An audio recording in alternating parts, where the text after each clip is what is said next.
iRobot, the maker of the Roomba robotic vacuum, has filed for a pre-packaged Chapter 11 bankruptcy, and the fallout has reached Wall Street.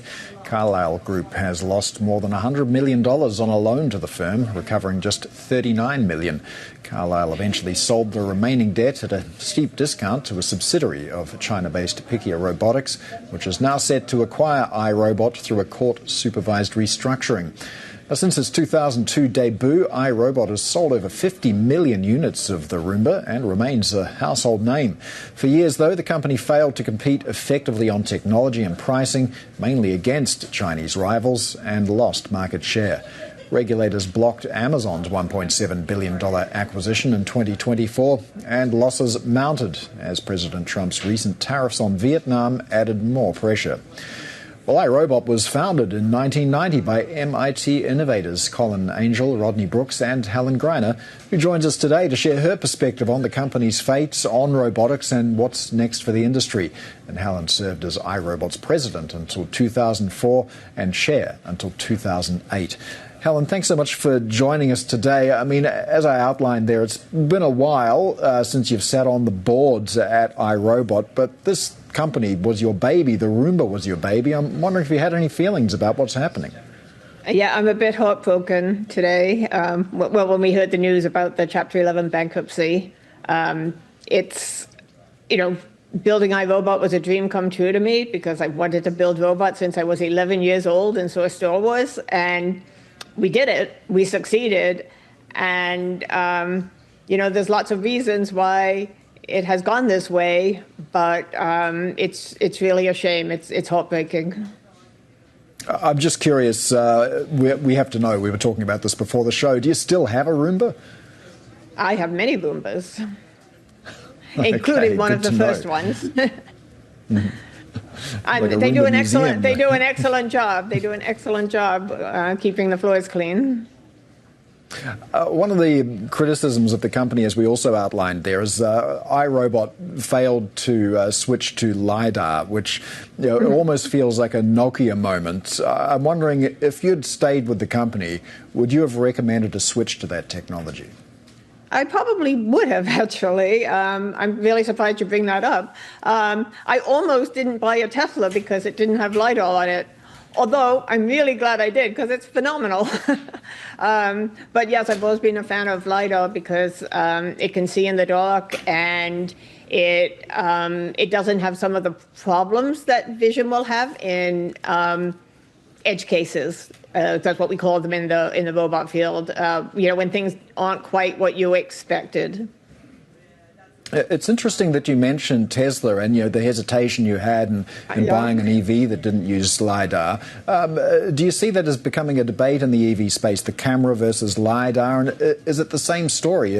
I mean, Tesla's proven it's not necessarily a mistake to avoid LiDAR, but is that the better technology?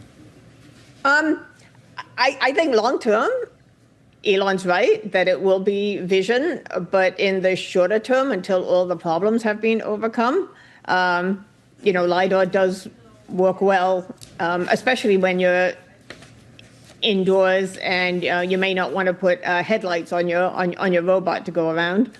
But when iRobot came out with the vision system, I don't want to take anything away from them. They did a phenomenal job. That was a real breakthrough in being able to navigate at a low cost around a home.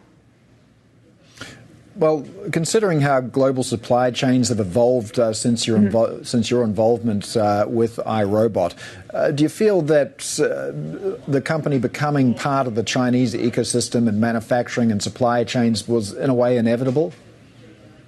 Well, we've always manufactured the Roomba in China and now Vietnam, but we always thought it was inevitable. Like what we learned very early on is that the low-cost labor doesn't exist here. The very skilled and intricate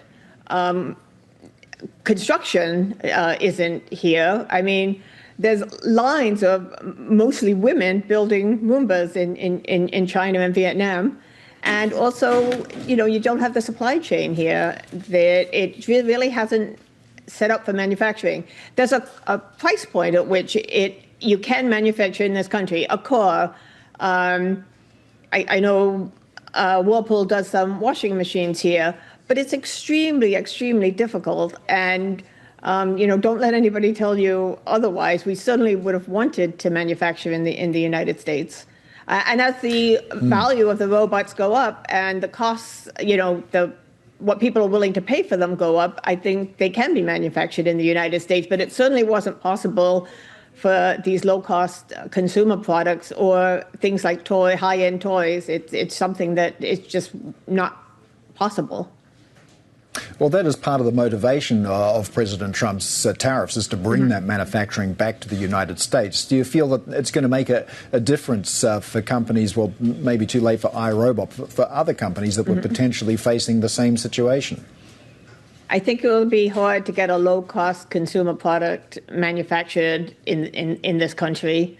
But I'm a big fan of the innovation happening in this country.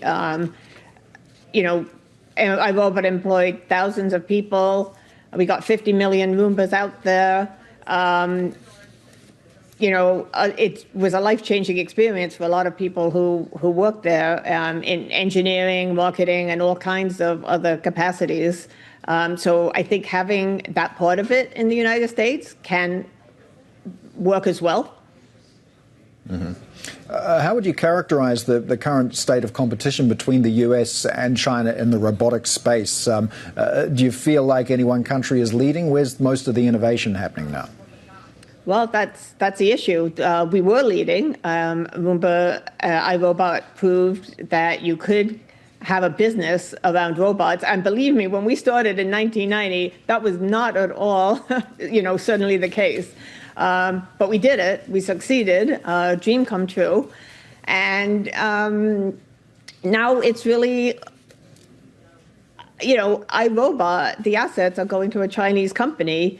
Chinese companies are independently succeeding in this in this field. And everybody's all crazy about humanoids right now. The humanoids coming out of China are I think as good as the ones here, but also at a lower price point because they're concentrating on manufacturing efficiency as well. Now, I don't believe we should just be concentrating on humanoids. I think we should be more innovative in our thinking.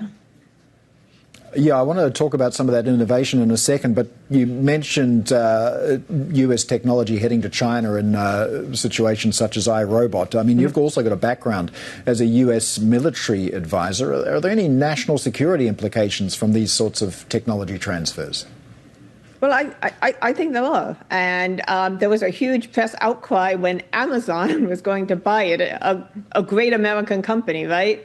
But there's been hardly any outcry that, that data, that information will belong to a Chinese company, which is a little bit bizarre to me.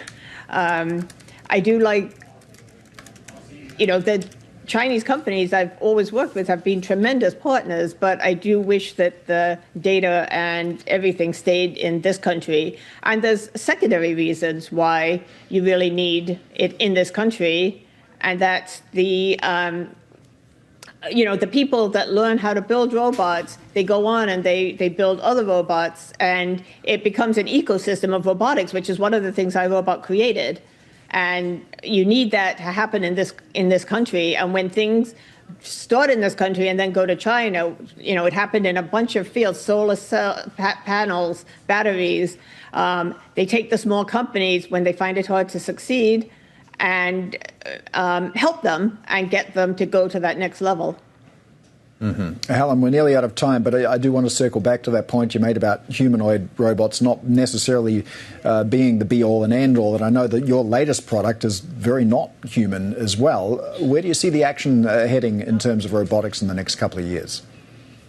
Well, I think there will be humanoids eventually. I'm not sure the current generation is the generation that's going to push them out there as products. But I see so many different areas that are succeeding in warehouses, fulfillment centers, manufacturing. There's almost an industry I can't think of that isn't becoming roboticized, and it's hugely exciting time in the robotics field.